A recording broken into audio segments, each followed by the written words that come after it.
പത്തനംതിട്ട സീരിയലിന്റെ പുതിയൊരു വിശേഷങ്ങളിലേക്ക് എല്ലാവർക്കും സ്വാഗതം. ആദർശ് ഓഫീസിലിരിക്കുന്ന സമയത്ത് ക്ലയന്റ് വിളിക്കുകയാണ്. എന്തെങ്കിലും ഇമ്പോർട്ടൻ്റ് ആയിട്ടുള്ള കാര്യമുണ്ടോയെന്ന് ചോദിക്കുമ്പോൾ ഉണ്ടെന്നും മിഡിൽ ക്ലാസ് ഫാമിലിക്ക് വേണ്ടിയിട്ട് തന്നിരിക്കുന്ന ജ്വല്ലറി ഡിസൈൻസ് എല്ലാവർക്കും ഭയങ്കരമായിട്ട് ഇഷ്ടപ്പെട്ടിട്ടുണ്ട്. അത് പ്രാക്ടിക്കലായിട്ട് ഉണ്ടാക്കുന്ന സമയത്ത് ചില കുഴപ്പങ്ങളൊക്കെ ഉണ്ട്. അതുകൊണ്ട് തന്നെ അതിൽ ചില മാറ്റങ്ങളും വരുത്തണം. അതുകൊണ്ട് തന്നെ നയനയുടെ അടുത്ത് ആ ഡിസൈൻസ് ഒന്ന് കറക്റ്റ് ചെയ്ത് തരാൻ വേണ്ടി പറയുകയാണ് കേട്ടോ. ഇത് കേൾക്കുമ്പോൾ ആദർശ് ആകെ കുഴഞ്ഞ മട്ടിലാവുന്നുണ്ട് കേട്ടോ. നയനയുടെ അടുത്ത് ഒന്നും മിണ്ടാതിരിക്കുകയാണല്ലോ ആദർശ്. അതുകൊണ്ട് ഈ കാര്യം പോയി പറയാൻ വേണ്ടി പറ്റില്ല. പക്ഷെ ക്ലയൻറ്റിൻ്റെ അടുത്ത് എന്തായാലും ഞാൻ ചെയ്തു തരാമെന്നും ഇന്ന് നയന ലീവാണ്, നിങ്ങൾക്ക് എന്ത് തരത്തിലുള്ള ഡിസൈനാണോ ആവശ്യം എന്ന് വെച്ചാൽ അതിൻ്റെ ഒരു റെക്കോർഡിംഗ് തന്നാൽ മതി, ബാക്കി ഞാനെല്ലാം റെഡിയാക്കി തരാം എന്ന് പറയാണ് കേട്ടോ.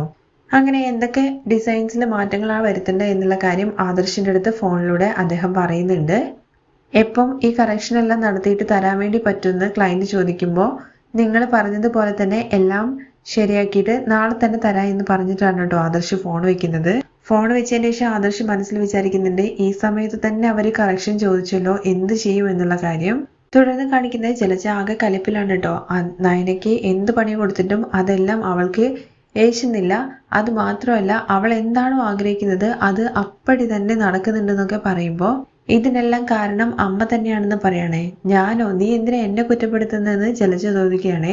ഇത് കേട്ട അഭി, അന്ന് ദേവയാനി ആൻറ്റിക്ക് വേണ്ടിയിട്ട് പണി കൊടുക്കുക എന്നുള്ള ഒറ്റ ഉദ്ദേശത്തിലല്ലേ അമ്മ ഇനിയെ ആദർശിന്റെ തലയിൽ കെട്ടിവെച്ചത്. അന്ന് അമ്മയുടെ കണ്ണിൽ തന്നെ ഇട്ട് കുത്തി പോലെ ആയിപ്പോയി. ഇപ്പോൾ ഇങ്ങനൊരു കാര്യം അമ്മ ചെയ്യാൻ വേണ്ടി പോകുന്നു എന്ന് അറിഞ്ഞിട്ടുണ്ടായിരുന്നെങ്കിൽ ഞാൻ അതിനൊരിക്കലും സമ്മതിക്കില്ല എന്ന് പറയുന്ന സമയത്ത് നീ അങ്ങനെ അത്ര നല്ലവനായിട്ട് ചമയൊന്നും വേണ്ട. നീ എൻ്റെ അടുത്ത് ഒരു വാക്ക് പോലും പറയാണ്ടില്ലേ ആ നവ്യയുടെ കൂടെ ചുറ്റിക്കറങ്ങി നടന്നത്. എല്ലാം ഒപ്പിച്ചു വെച്ചിട്ട് ഇപ്പോൾ എൻ്റെ മേലാണോ എല്ലാ പഴിയും ചേരുന്നത്? അവള് പ്രഗ്നൻ്റ് ആയതുകൊണ്ടാണല്ലോ എല്ലാ പ്രശ്നവും ഉള്ളത്. അതിനുള്ള കാരണം നീ തന്നെയല്ലേ അമ്മേ. അവള് പണക്കാരിയാണെന്ന് കരുതിയിട്ടാണ്, ആദർശിന് നല്ല മുട്ടം പണി കൊടുക്കുക എന്ന് കരുതിയിട്ടാണ് ഇങ്ങനെയെല്ലാം ചെയ്തത്. അമ്മേ, ഇതിനെക്കുറിച്ചൊക്കെ സംസാരിക്കേണ്ട സമയമാണോ ഇത്? അവളെ എങ്ങനെയെങ്കിലും ഇവിടുന്ന് കെട്ടിക്കുക എന്നുള്ള കാര്യത്തെക്കുറിച്ചാണ് നമ്മളിപ്പോൾ ചിന്തിക്കേണ്ടത്. അവളെ മാത്രമല്ല പുറത്താക്കേണ്ടത്, ചേച്ചിയും അനിയത്തെയും ഒരുമിച്ച് വീട്ടിൽ നിന്ന് പുറത്താക്കുന്ന പണിയാണ് ഇനി ഒപ്പിക്കേണ്ടത്. എന്തായാലും അവളുടെ വീട്ടിൽ ഒരു കണ്ണ് നിന്നത് എപ്പോഴും വേണം. എപ്പോഴെങ്കിലും നമുക്ക് ആവശ്യമായിട്ടുള്ള കാര്യങ്ങൾ നടക്കും. അങ്ങനെ ഒരു അവസരം കിട്ടുന്ന സമയത്ത് നീ അത് മുതലെടുക്കണം. എത്രയും വേഗം തന്നെ രണ്ടെണ്ണത്തിനെയും ഈ വീട്ടിൽ നിന്ന് ചവിട്ടി പുറത്താക്കണം. ഓക്കെ അമ്മേ, ഞാൻ എല്ലാം നോക്കിക്കോളാം എന്ന് പറയാണ്. തുടർന്ന് കാണിക്കുന്നത് ആദർശ് ആവശ്യപ്പെടുന്ന പ്രകാരം പവിത്ര റൂമിലേക്ക് വരികയാണ് കേട്ടോ. സാർ എന്തിനെ വിളിപ്പിച്ചെന്നുള്ള കാര്യം ചോദിക്കുമ്പോൾ മിഡിൽ ക്ലാസ് ഫാമിലിക്ക് വേണ്ടിയിട്ട് തയ്യാറാക്കിയ ആ ഡിസൈൻസിൻ്റെ ഒറിജിനൽ കോപ്പി കൊണ്ടുവരണം. അതിൽ ചില കറക്ഷൻസ് എല്ലാം ചെയ്യാനുണ്ടെന്ന് പറയുമ്പം അതിൽ കറക്ഷൻ ഉണ്ടെന്നുണ്ടെങ്കിൽ നയന മേഡത്തിനടുത്ത് പറഞ്ഞാൽ പോലെ എന്ന് ചോദിക്കുകയാണെ. അവർ അത് വ്യക്തമായിട്ട് ചെയ്തോളും. അവരുടെ കയ്യിലാണ് സാർ എല്ലാ ഒറിജിനൽ ഫയൽസും ഉള്ളത്. അവരെടുത്ത് അതെടുത്തിട്ട് വന്നിട്ട് കറക്ഷൻ ചെയ്യാൻ വേണ്ടി പറഞ്ഞാൽ മതി. കാരണം അവരാണല്ലോ ഡിസൈൻ ചെയ്തത്. അതുകൊണ്ട് തന്നെ കറക്ഷൻസും അവർക്ക് എളുപ്പമായിട്ട് ചെയ്യാൻ വേണ്ടി പറ്റും. സർ, ഞാൻ നയന മേഡത്തിനെ വിളിക്കട്ടെ എന്ന് ചോദിക്കുമ്പോൾ ആദർശ് പറയുന്നത്, അവളെ വിളിക്കണമെന്നുണ്ടെങ്കിൽ ഞാൻ വിളിക്കില്ലായിരുന്നോ? അധികമായിട്ടൊന്നും പ്രസംഗിക്കണ്ട, പറഞ്ഞത് ചെയ്താൽ മതി. എനിക്ക് ഉടനെ തന്നെ ഒറിജിനൽ ഫയൽസ് വേണമെന്ന് പറയുമ്പോൾ സോറി സർ, അതിൻ്റെ എല്ലാ ഒറിജിനൽ ഫയൽസ് ഉള്ളത് നയന മേഡത്തിൻ്റെ മെയിലിനകത്താണ്. അത് കിട്ടിയാൽ മാത്രമേ നമുക്ക് കറക്ഷൻസ് ചെയ്യാൻ വേണ്ടി പറ്റുള്ളൂ.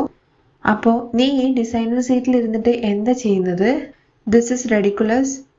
ഇത് കേൾക്കുമ്പോൾ പവിത്രയ്ക്ക് ആകെ സങ്കടമാവുകയും സോറി സാർ എന്നൊക്കെ പറയുന്നുണ്ട്. നോ മോർ സോറീസ്, എനിക്ക് കറക്റ്റ് സമയത്ത് തന്നെ വർക്ക് നടക്കണം. ഇപ്പോൾ നീ പോ എന്ന് പറഞ്ഞിട്ട് അവിടുന്ന് പറഞ്ഞു വിടാണ് കേട്ടോ പവിത്രയെ. ഇനിയിപ്പോൾ എന്ത് ചെയ്യുമെന്ന് ആലോചിച്ചിങ്ങനെ നിൽക്കുകയാണ് കേട്ടോ ആകെ വട്ടുപിടിച്ച് ആദർശ്. തുടർന്ന് കാണിക്കുന്നത് ഗോവിന്ദൻ നയനയുടെ ഫോണിലേക്ക് ഇങ്ങനെ വിളിച്ചുകൊണ്ടേ ഇരിക്കുകയാണ് കേട്ടോ. പക്ഷെ ഫോൺ കിട്ടുന്നില്ല. എന്താ ചെയ്യുന്നെന്നുള്ള കാര്യം നന്ദു ചോദിക്കുമ്പോൾ ഞാൻ നയനമോളെ വിളിക്കുകയാണ്, അവളുടെ അടുത്ത് ഇനി വർക്ക് ചെയ്യാൻ വേണ്ടിയിട്ട് ഇങ്ങോട്ട് വരണ്ട എന്ന് പറയാൻ വേണ്ടിയിട്ടാന്ന് പറയുമ്പോൾ അതെങ്ങനെ നടക്കും? ഇത്രയും വലിയൊരു വർക്ക് ചേച്ചി വരാതെ എങ്ങനെ കംപ്ലീറ്റ് ചെയ്യാൻ വേണ്ടി പറ്റുകയെന്ന് ചോദിക്കുകയാണ് കേട്ടോ. അവളിവിടെ വീണ്ടും ഈ ജോലി എടുക്കാൻ വേണ്ടി വന്നു കഴിഞ്ഞാൽ അവളുടെ ജീവിതത്തെ അത് വല്ലാതെ ബാധിക്കുമെന്ന് പറയുന്നുണ്ട്. ഇനി അവളെ ഇങ്ങോട്ട് വന്നാൽ തന്നെ അവളെ ഞാൻ തിരിച്ചു പറഞ്ഞു വിടുന്നൊക്കെ ഗോവിന്ദൻ പറയുമ്പോഴാണ് കേട്ടോ ഓട്ടോയിൽ വന്ന് ഇറങ്ങിയിട്ട് നയന അരികിലേക്ക് ചെല്ലുന്നത്. എന്തിനാ എന്നെ തിരികെ പറഞ്ഞു വിടുന്നതെന്ന് ചോദിക്കുകയാണ് കേട്ടോ നയന വന്ന ഉടനെ തന്നെ. ഇത് കേട്ട കനക ചോദിക്കുന്നുണ്ട്, നീ എന്തിനാ ഇപ്പൊ ഇങ്ങോട്ടേക്ക് വന്നത്? എന്തായാലും അവിടെയുള്ള ആൾക്കാർക്ക് ഇഷ്ടമുണ്ടാവില്ല, നിന്റെ അടുത്ത് വരണ്ട എന്ന് പറഞ്ഞിട്ടുണ്ടാവും. പിന്നെ എന്തിനാ ഇത്രയും വലിയൊരു പ്രശ്നം നടന്നിട്ട് നീ ഇങ്ങോട്ട് വീണ്ടും വന്നത്? അങ്ങനെയൊന്നും ഇല്ല അമ്മേ, ഞാന് മുത്തശ്ശൻ്റെ അടുത്ത് പറഞ്ഞിട്ടാ വന്നെന്നുള്ള കാര്യം പറയുമ്പോ ഓക്കെ, മുത്തശ്ശൻ്റെ അടുത്ത് പറഞ്ഞിട്ടാ വന്നത്. പക്ഷെ നിന്റെ ആദർശും അമ്മയും എന്ത് പറഞ്ഞു എന്ന് ചോദിക്കുമ്പോ നയന ഒന്നും മിണ്ടുന്നില്ല കേട്ടോ. അവിടെ എന്ത് നടന്നു കാണുന്നുള്ള കാര്യം എനിക്കറിയാം. നീ ഇങ്ങോട്ട് വരുന്നത് അവർക്ക് ഇഷ്ടമല്ല.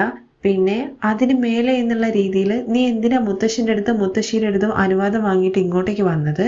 നിന്റെ അച്ഛൻ പറഞ്ഞത് തന്നെയാണ് ശരി. വേണ്ട, നീ ഇപ്പോ വീട്ടിലോട്ട് തിരിച്ചു പോ. അമ്മ എന്തൊക്കെയാ പറയുന്നുള്ള കാര്യം ചോദിക്കുമ്പോൾ നീ ഒരിക്കലും ഞങ്ങളെ സഹായിക്കാൻ വരരുത് എന്ന് ഞങ്ങൾ ഒരിക്കലും പറയില്ല. പക്ഷേ നീ അതിന്റെ പേരിൽ അനുഭവിക്കുന്ന വേദന കാണുമ്പോൾ ഞങ്ങൾക്കത് സഹിക്കാൻ വേണ്ടി പറ്റില്ല. വേണ്ട മോളെ, നീ തിരികെ പൊക്കോ, ഞങ്ങളിത് എങ്ങനെയെങ്കിലും തീർത്തോളാം എന്ന് പറയുന്നത് അമ്മയുടെ അടുത്ത് അമ്മ എന്നെ കുറിച്ചും അതുപോലെ ഈ കുടുംബത്തെ കുറിച്ചും ഒക്കെ ചിന്തിക്കുന്നുണ്ട്. പക്ഷേ നമുക്ക് കോൺട്രാക്ട് തന്ന അദ്ദേഹത്തെ കുറിച്ച് ചിന്തിക്കുന്നുണ്ടോ? അദ്ദേഹത്തിന്റെ അവസ്ഥ കൂടി മനസ്സിലാക്കണം. നമ്മൾ ഈ കോൺട്രാക്ട് ചെയ്യാതെ വിട്ടു കഴിഞ്ഞാൽ അദ്ദേഹത്തിന് അത് വലിയൊരു നഷ്ടമായിട്ട് മാറും. അങ്ങനെ ഒരു അവസ്ഥ വന്നു കഴിഞ്ഞു കഴിഞ്ഞാൽ അദ്ദേഹം നടുതെരുവിൽ നിൽക്കേണ്ടി വരും. നമ്മളുടെ വീടിനെ തന്നെ രക്ഷിക്കുന്ന രീതിയിലല്ലേ അദ്ദേഹം നമുക്ക് ഈ കോൺട്രാക്ട് തന്നത്.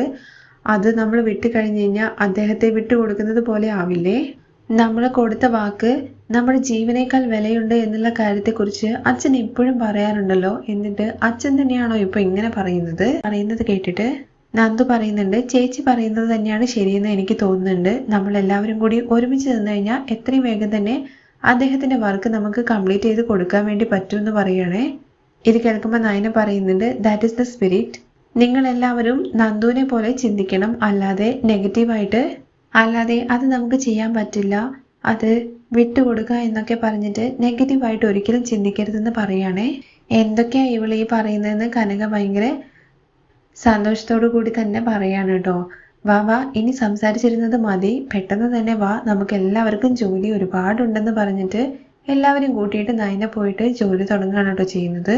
ആ രംഗത്തോട് കൂടിയിട്ടാണ് മറ്റൊരു എപ്പിസോഡ് അവസാനിക്കുന്നത്.